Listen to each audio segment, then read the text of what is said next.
Anak-anak, Selamat siang, Selamat siang, Pak. Pak. bagaimana kabar kalian hari ini? Baik. Baik. Oh, baik. Pak juga keadaan baik hari ini. Sebelum kita mulai pelajaran kita pada siang hari ini, marilah kita awali dengan doa. Berdoa mulai.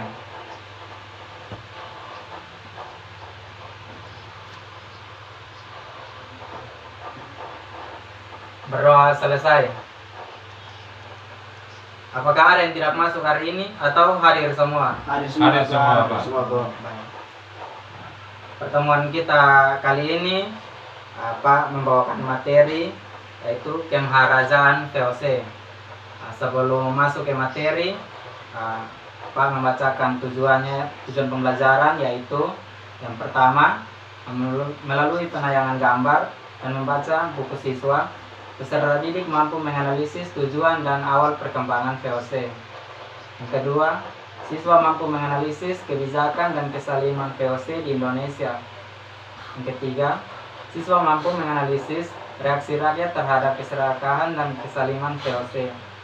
Yang keempat, peserta didik mampu menganalisis proses kebangkrutan VOC. Nah, itu tujuan pembelajarannya. Kita masuk di materi.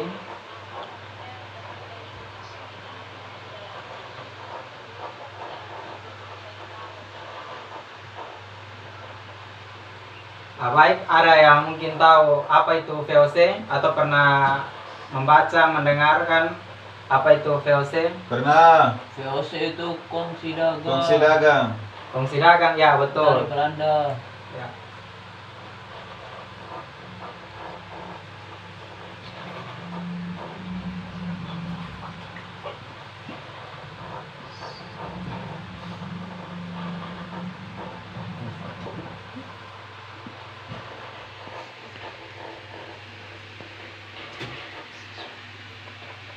Ya, ini kongsi dagang. Kongsi dagang itu ada EIC dan VOC. Kalau EIC ini sendiri itu kongsi dagang milik Inggris. Kalau VOC itu milik Belanda. Ya, kalian pasti sudah mengetahui. Yang pertama, kita masuk di materi, yaitu menganalisis keserakahan kongsi dagang. Sebelum masuk ke materi ini, Pak ada membawakan gambar. Ini adalah kapal VOC atau kapal milik Belanda. Ini ada bendera Belanda. Bendera di sini. Belanda. Ya. Kalian amati gambar ini. Ya, Pak. Ada bintang-bintang ya, Pak. Ada bintang-bintang. Iya. Oh iya. Terus Terus malam hari kan. Ada kapal. Ada kapal yang besar, ada kapal besar. Ada gelombang besar. oh ya, baik. Ada Terima burung, kasih. Ya. Dari gambar ini kita bisa menganalisis bahwa biar samudra yang begitu luas mereka lewati, itu hanya untuk mencari rempah-rempah. Rempah-rempah tersebut berupa cengkeh, kayu manis, lada, dan pala. Ini gambar rempah-rempah seperti ini. Itu mereka mencari rempah-rempah. Ya, masuk ke materi. Lahirnya VOC seperti telah dijelaskan di awal, bahwa tujuan kedatangan orang-orang Eropa datang ke timur antara lain untuk mencari rempah-rempah. Tujuan ini boleh dikatakan dapat dicapai setelah mereka menemukan rempah-rempah di kepulauan Nusantara. Berita tentang keuntungan yang melimpah berkat perdagangan rempah-rempah itu menyebar luas. Dengan demikian, semakin banyak orang Eropa yang tertarik untuk ke Nusantara. Jadi, awal mulanya itu dari orang-orang Eropa yang berlayar untuk mencari rempah-rempah. Terus terdengar ke berbagai negara bahwa nilai dari rempah-rempah kalau dijual itu sangat mahal.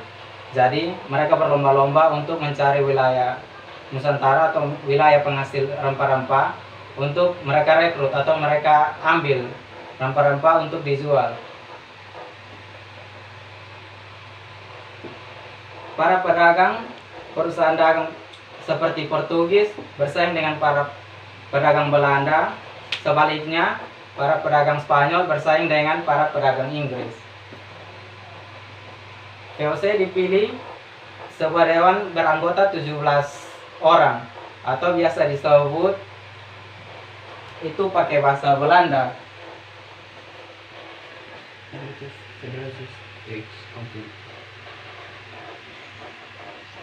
Dewan ini artinya 17 anggota.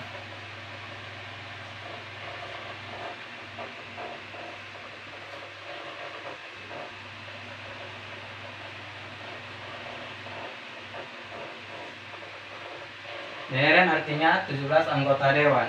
Itu fungsi dagang. Markas besar dewan ini berkedudukan di Amsterdam.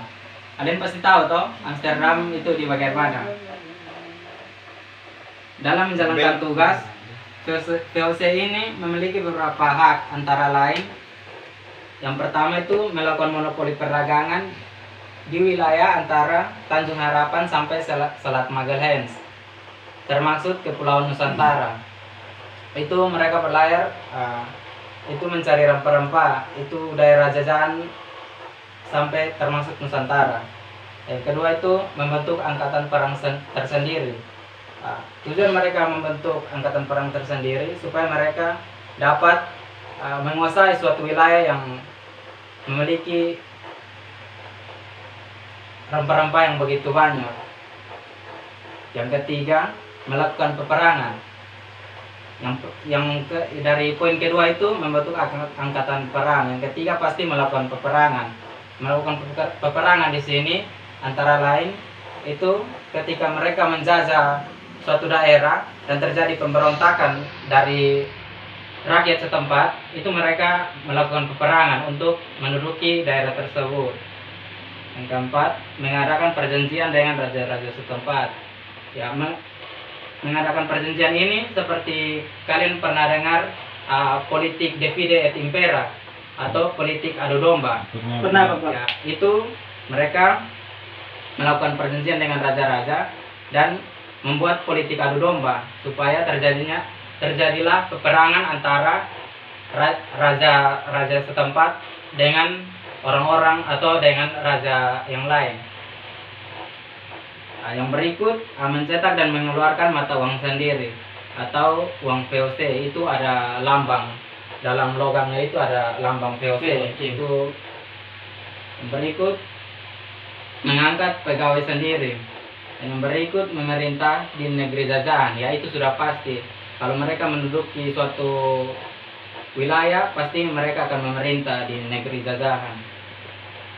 Baik, yang berikut, dengan memiliki hak untuk membentuk angkatan perang sendiri dan boleh melakukan peperangan, maka VOC cenderung ekspansif. VOC terus berusaha memperluas daerah di Nusantara sebagai wilayah kekuasaan monopolinya. VOC juga memandang bangsa-bangsa Eropa yang lain sebagai musuhnya. Berarti VOC ingin mendapatkan rempah-rempah tersendiri.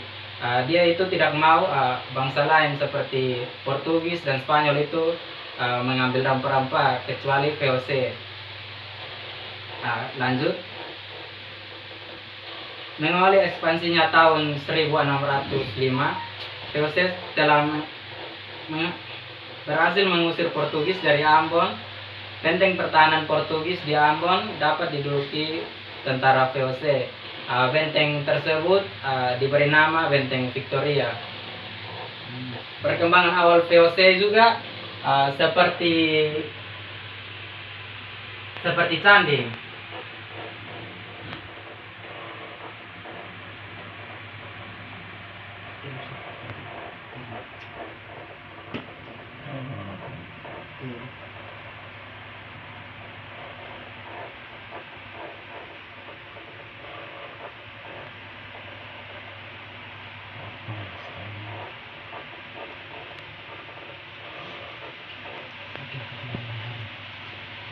Seperti candi, seperti ini. Ini awalnya terbentuknya VOC 1602.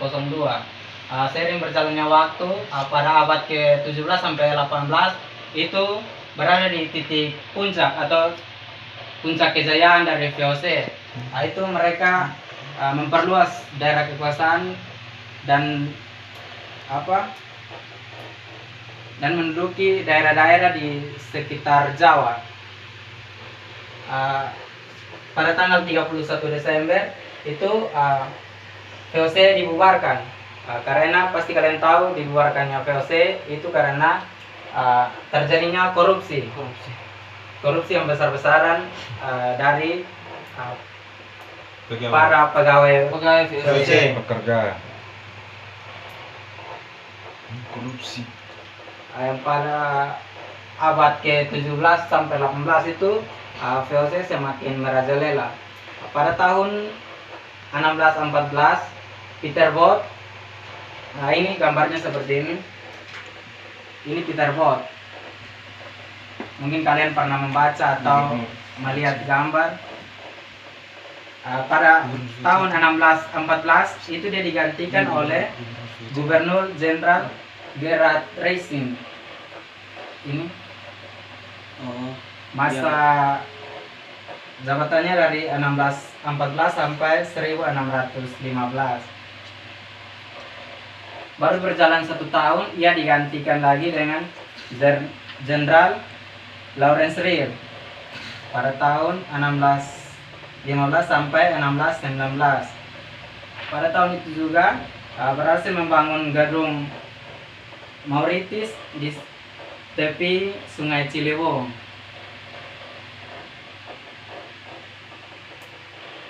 Tahun 1619, Jenderal VOC atau yang tadi Lawrence Reed digantikan oleh Gubernur Jenderal John Peterson Cohen atau yang biasa dikenal dengan JP Cohen. Ini gambarnya seperti ini. Ini adalah John Peterson Cohen. JP Cohen juga dikenal Gubernur Jenderal yang berani dan kejam serta ambisius. Oleh karena itu, merasa bangsanya dipermalukan pasukan Banten dan Inggris di Jayakarta, maka JP Cohen mempersiapkan pasukan untuk menyerang Jayakarta. Dalam hitungan jam saja, JP Cohen dan pasukannya itu sudah berhasil menduduki wilayah Jayakarta dan wilayahnya itu hancur.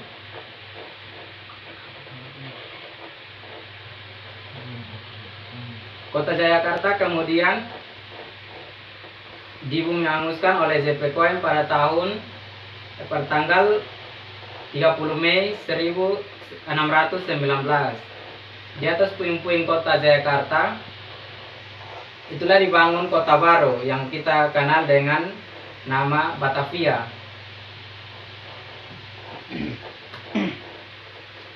Batavia senantiasa memiliki posisi yang strategis bagi VOC.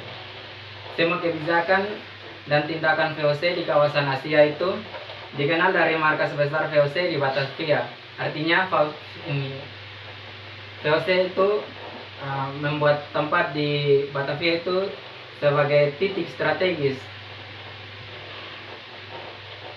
Di samping itu juga Batavia terletak pada persimpangan atau penghubung antara jalur perdagangan internasional. Batavia menghubungkan perdagangan di Nusantara bagian barat dengan Malaka, India. Kemudian juga menghubungkan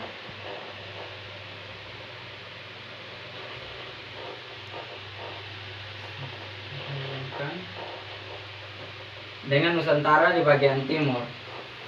Apalagi Nusantara di bagian timur merupakan daerah penghasil rempah-rempah atau daerah yang strategis.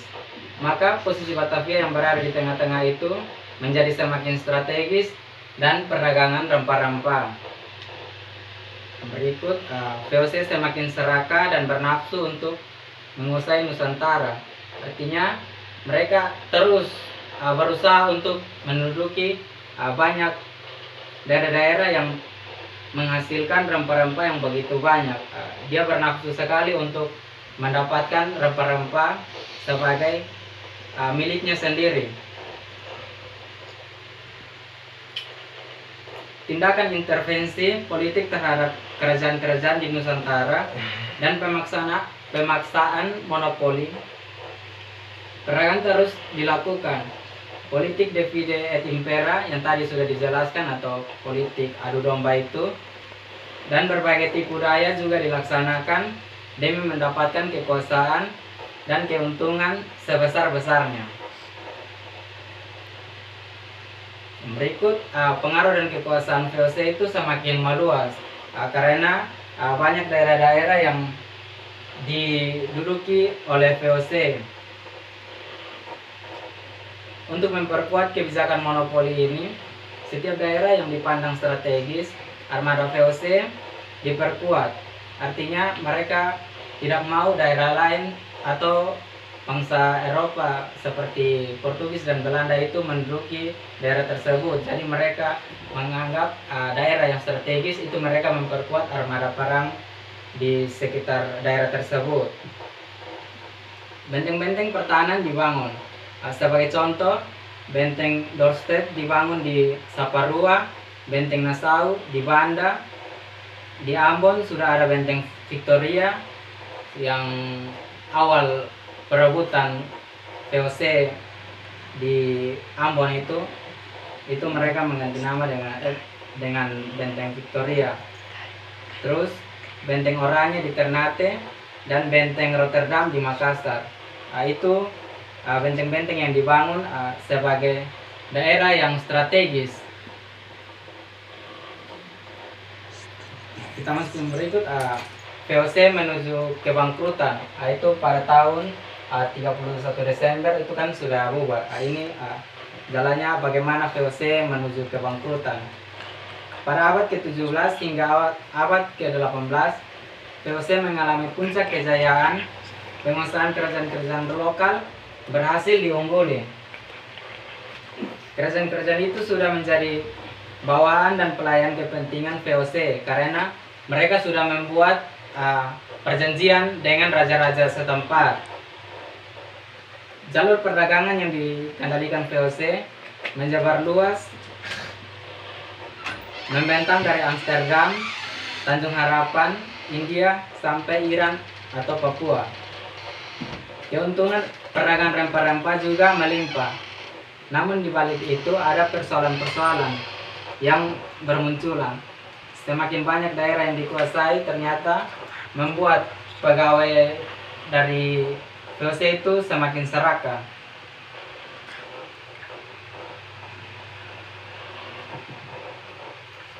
Orang-orang timur asing seperti Cina dan Jepang diizinkan tinggal di Batavia sebagai pusat pemerintahan VOC. Batavia juga semakin dibanjiri penduduk sehingga tidak jarang menimbulkan masalah-masalah sosial. Pada tahun 1749 terjadi perubahan yang mendasar dalam lembaga kepengurusan VOC. Pada tanggal 27 Maret 1749, Parlemen Belanda mengeluarkan undang-undang yang menetapkan bahwa Raja William yang keempat sebagai penguasa tertinggi VOC. Dengan demikian, anggota kepengurusan Dewan 17 yang semula dipilih oleh parlemen dan provinsi pemegang saham kecil.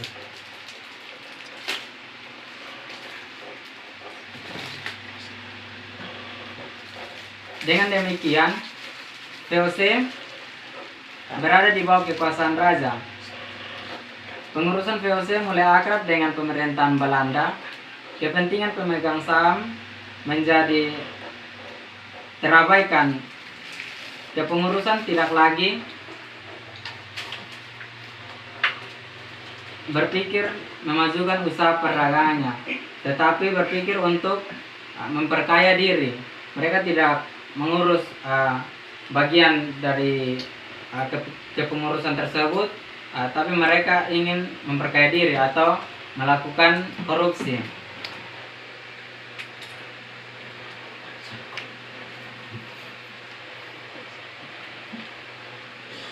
Kas VOC juga merosot tajam karena serangkaian perang yang dilakukan VOC dan beban hutang pun tidak terkalahkan.